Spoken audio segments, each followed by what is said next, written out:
Hello दोस्तों, आज हम राजा विक्रमादित्य और प्रेत आत्मा की कहानी को आपके सामने लेकर आए हैं। यह कहानी राजा विक्रमादित्य की वीरता और अडिग साहस का अद्भुत उदाहरण है, लेकिन इस बार उनका सामना एक ऐसी अज्ञात शक्ति से हुआ जो रहस्यमयी और अत्यंत खतरनाक थी।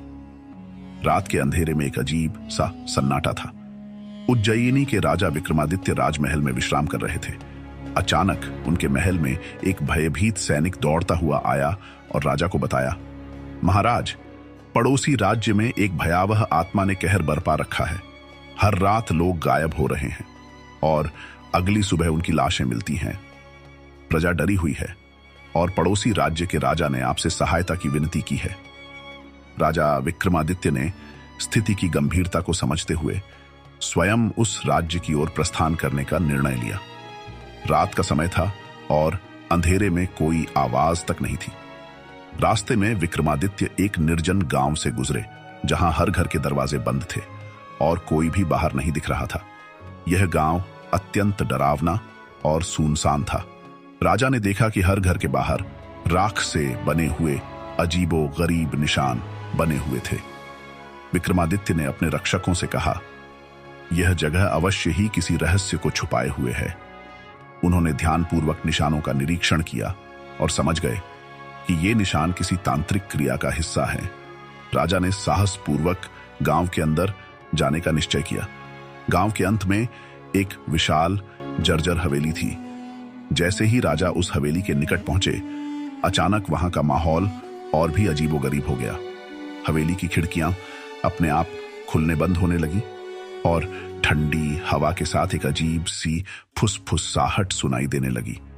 तभी एक वृद्धा राजा के पास आई और चेतावनी दी, हे राजन, इस हवेली के अंदर मत जाइए। यहां पर एक प्राचीन आत्मा का वास है। वह आत्मा बेहद शक्तिशाली है और उसने आज तक किसी को जीवित नहीं छोड़ा। लेकिन राजा विक्रमादित्य किसी भी रहस्य और खतरे से पीछे हटने वाले नहीं थे। उन्होंने वृद्धा को आश्वस्त किया और हवेली के अंदर कदम रख दिया। हवेली के अंदर हर ओर अंधेरा था।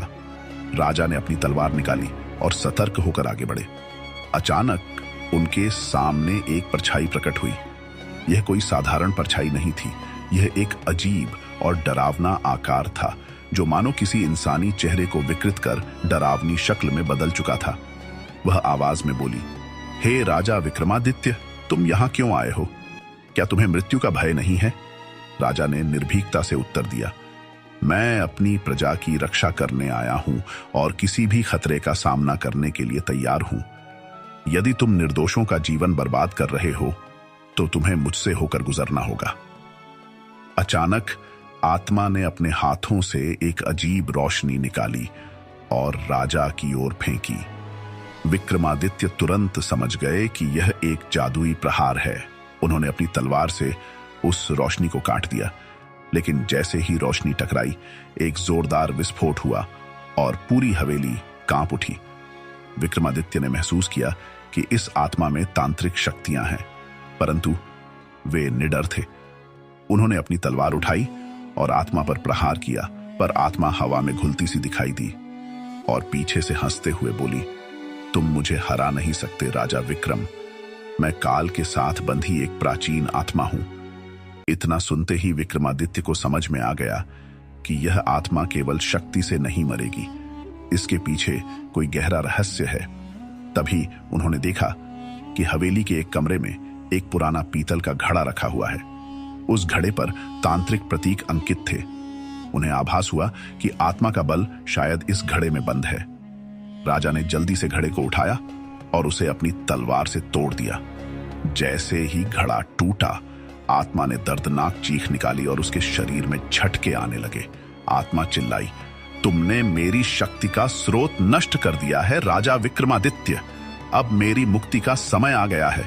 इतना कहते ही आत्मा धुएं में बदलकर हवेली से बाहर निकल गई और देखते ही देखते हवा में विलीन हो गई। आत्मा का अंत होते ही हवेली में फैला सन्नाटा गायब हो गया और चारों ओर रोशनी फैल गई। विक्रमादित्य ने गांव के लोगों को इसकी सूचना दी और अगले दिन उन्हें राज्य में सम्मानपूर्वक वापस लाया गया। राजा विक्रमादित्य की इस बहादुरी की कहानी सुनकर हर कोई उनके साहस और वीरता का गुणगान करने लगा। उनके पराक्रम और विवेक ने एक बार फिर साबित कर दिया कि निडरता, बल और बुद्धि के साथ कोई भी अज्ञात शक्ति हार मान लेती है।